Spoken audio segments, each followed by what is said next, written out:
За минь дээ жинлүүрийнхээ астролог сонирхогч жинлүүрийнхэндээ улиран одож байгаа 24 он тэрний дундаас ретро хөдөлгөөн олон ретро хөдөлгөөн үргэлжлэж байгаа 12 дугаар сарын зэрхийг хөрөх гэж байна. За тэгээд подкастыг хийж эхэлсээс хойш бол сонирхогчдын тоо тантай өдөөс өдөрт одоо өсөж байгааг бодоход бол Тэнгэр эрхсийн хөдөлгөөн одгаргийн байдлыг харж явдал мөрөө шинжих ямар үйл эхлэхэд таатай гэдгийг мэдэж авах хүсэлтэй хүмүүс нь олон байдаг юм гэж харлаа.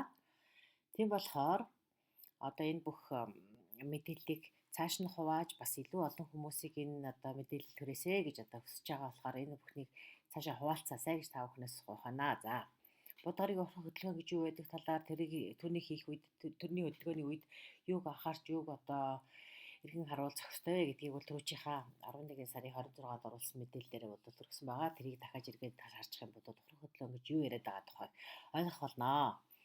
За ингээд бодгарыг ухрах хөдөлгөөн бол жинлүүрийн ордны 3 дугаар гэрт байлдаж байна. За жинлүүрийн ордон гэдэг нь жинлүүрийн ордын 3 дугаар гэдэг нь юу вэ гэхээр харилцаа холбоог илэрхийлдэг бахан бас утас интернет гэсэн асуудлыг бас энэ одоо ухрах хөдөлгөөний нөлөөллөөс болоод бол зарим нэгэн одоо саатлууд гардаг байж магадгүй бахан за хамаатан садан заримдаа хөрш одоо талдаа холбоотой асуудалч бас энэ үед үүсдэг байж мэднэ гэж байна. За дээрэс нь одоо ухрах хөдөлгөөн болж байгаа энэ үед бол дээр салбараас гадна урд өмнө холбоотой байсан хүмүүс эргэж холбогдох очиж байсан газраа буцаж одоо зочлох аялал хийх энтер бодолтой гинэ. За шинэ сар бол таны ордны 3 дугаар гэрт шинэ сар гарсан 12 сарын 1-нд. За энэ бол мөн л одоо дээрх тэр асуудлуудад хамааралтайгаас гадна бас одоо шинээр шинэ зүйлийг сурах судалгаа шинжилгээний зарим нэгэн асуудлыг өтөр хойш тавьсан байсан бол тэрийг дахиж дахиулах цай уу шүү гэж байна. За 12 сарын 6-нд ангараг гараг бас л ухрах хөдөлгөөн хийн. Энэ нь таны 11-р гэрт байрлана. За 11-р гэр гэдэг бол одоо нийгмийн харилцаа, нийгмийн сүлжээ. Ирээдүйн төлөвлөгөөг хэлэлцэх одоо энэ асуудлыг одоо илүү хариуцдаг юм гэр гэж байна. За тэгэхээр бол одоо нийгмийн сүлжээ, нийгмийн одоо харилцааны тал дээрх зарим нэгэн асуудал бол энэ хүчтэй яригдана л гэсэн үг.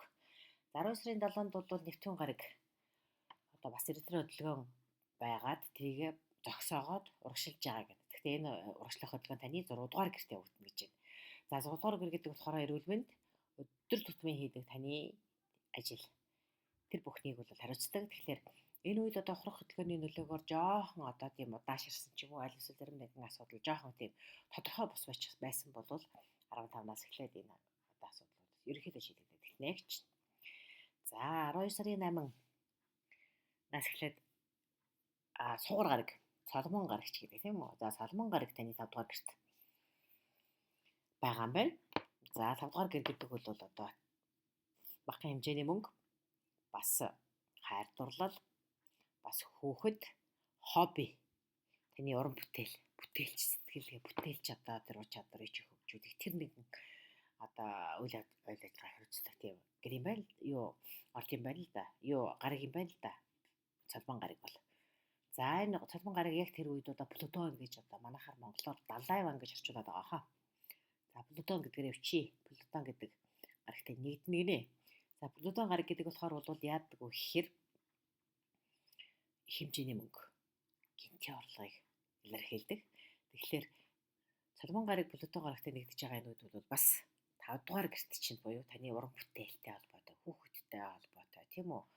Аль эсвэл одоо тэр хоббитэй чинь холбоотой. Тэр одоо салбарт бол бас сонирхолтой одоо тийм өөрчлөлт сонин одоо өсөлт төвшил гарч байгаа бодолтой гэж хэлж байна. За гэж тийм төлөв гарсан байна. За 12 сарын 15-нд бол шинэ сар гарна. Шинэ сар биш ээ. Тий, шинэ сар биш. Тэргэл сар. Тэргэл сар бол таны 9-р гэрт гарна гэж байна. За 9-р гэр гэдэг бол хариг орон, сурлах, сурах, хөдөлмөрлөх тэр асуудал эсвэл одоо багшлах ч юм уу. Аль эсвэл хууль, шүүхийн асуудал энтер гэдэг асуудлыг хариуцдаг гэр юм байна л да. 9-р гэр гэдэг. Гэл тэнд бархас уд гараг ретро хөдөлгөөнд байгаа гэж боогор хотлоо. За бархас уд гэдэг бол үргэлж тэлэх, өсөх, дээшлэх, өргөжих асуудлыг одоо ингэж хариуцдаг болохоор за тэгэхээр хууль зүйн асуудал энэ байсан бол зарим тэр асуудал ч одоо ингээд урагшлаад эхэлтэн ч гэдэг юм уу те. За харь оронтой холбоотой юм уу одоо хол одоо газрын түншлэл мөрчлөл ч юм уу сурах багшлахын асуудал энэ төр бас жоохон удаширсан байсан бол тэр асуудал шийдлэгдээд эхнэ гэж. За 12 сарын 22. За өлийн одоо нөгөө хамгийн урт шөнө, хамгийн урт өдөр. За хамгийн урт өдөр, хамгийн урт шөнө гэдэг энэ нарны байрлал эхлээд байгаа шүү дээ. За энэ бол 622-наас хойш одоо нар холцоор одоо хамгийн холцогтой үргэлжлээ одоо өдөр энэ өдрөөс эхлээд өдөр уртцаад эхлэв шүү дээ 12 сарын 22-наас хойш. За энэ нарны энэ байрлал тань дөрвөөр ихт болно. Одоо энэ хамгийн урт шөнө, хамгийн урт өдөр, хамгийн богино өдөр болох энэ үйл явц. Энэ одоо гараг ирсэн байрлал бол таны 4-р гэрийг одоо илүү анилжээ гэх юм уу? Тэнд одоо оногдчих. Тэгэхээр энд бол гэр бүл, үр хүүхэд, ээж аав, амьдарч байгаа орон байр, орон газар оронтой холбоотой тийм асуудлууд бол 12 сарын 22-наас хойш асуудлууд яригадаад шийдэгдээд явна л гэсэн үг. За 12 сарын 30 шин сар гарна. Өөрөөр хэлбэл шинийн нэгэн таны дахиад 4-р гэрт.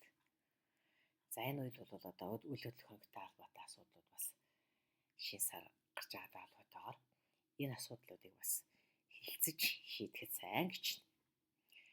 За өөр жинхэнэ ордонд юу одоо онцлог нэг сонирхолтой асуудал байгаа. Ерөнхийдөө ингээд 12 тутамд бол 1.5 жил болоод тийм үлийн үрийн занглаа, сарны занглаа гэх юм уу? За энэ одоо раху кету гэдэг манайхан те урдх одоо занглаа одоо тэр огтлцож байгаа цэгийг кету хойд одоо талынх нь огтлцож байгаа цэгийг раху гэж хэлдэг. За кету нь болохоор яг хөөр хуучинтай өнгөрсөнтэй холбогддог. Раху нь болохоор ирээдүйтэй холбогддог гэж үздэг байхгүй юу? Тэгэхээр энэ танаа ордонд байгаа юм байна. За 1.5 жил одоо болоод энэ одоо энэ огтлцлын байрлал одоо өөрөөр хэлбэл тэр занглаа, сарны занглаа энэ байраас үлчээд. За таны бол кетогийнх нь огтлцол таны 1-р гэрт байгаа юм байна. За 1-р гэрт байхаараа яах вэ гэхээр та хуучинтай хоёроос зурлах хэрэггүй. Тийм үү? Хэрэггүй гэж үтсэн юм аа бол ингээл орхих хэрэгтэй гэсэн юм саналгыг өгдөг гэж байна. За хойдох огтлцол буюу раху нь таны 7-р гэрт байгаа гэж байна. За 7-р гэр гэдэг бол хэлсэн тийм үү? Одоо бүх төрлийн харилцаа холбоог илэрхийлдэг гэж хэлсэн шүү дээ. Гэр бүлээс авахуулаад ингээд төший бүх харилцаа. За энд чинь байгаа учраас та шинэ боломж, шинэ партнер, одоо шинэ түншүүдийг, шинэ одоо орчин тойронд чинь байгаа хүмүүсийн одоо тэр хүрээлэл энэ чинь шинэ ийм одоо нөхцөл байдал үүсгэнэ гэсэн нэг иймэрхүү сонирхолтой та юу төр байдал таны ордонд гарч байна. За тэгэхээр шинэ орчин, шинэ хамтраагч, шинэ нөхцөл дэвжил энтергээд энэ бол ерөнхийдөө маш ийм сонирхолтой ийм үе байгаа юм биш үү гэдгийг бол жинхэнэ мэдээд авчих хэрэгтэй юм байна. За ингээд 12 сарын жинхэнэ ордны ерөнхий төлөв байдлыг хүргэлээ. Та бүхэн одоо миний энэ хийж байгаа подкаст таалагдах юм бол лайк дараарай. Болж игэл бас өөрийнхөө ойр тойрны найз нөхөд бусад хүмүүст түгээгээрэй. Энэ нь одоо подкастын маань олон хүнд хүргэж энэ одоо хэрэгслийн хөдөлгөөнөөр өөрсдийнхөө бодлого мөрийг шинжихэд бусад хүнд ч гэсэн тусуулаад зогсохгүй одоо подкастыг маань үзэж сонирхож байгаа хүмүүсийн тоог одоо илүү олон болж энэ community-г арай олон болгоход тустай юм шүү. За шинэ оны минь төргий. Шинэ он та бүхэнд аз жаргал, амжилт, баяр баясгалан өдрөх тэмүүлэл бүхний авчир холтгой гэж ерөөё.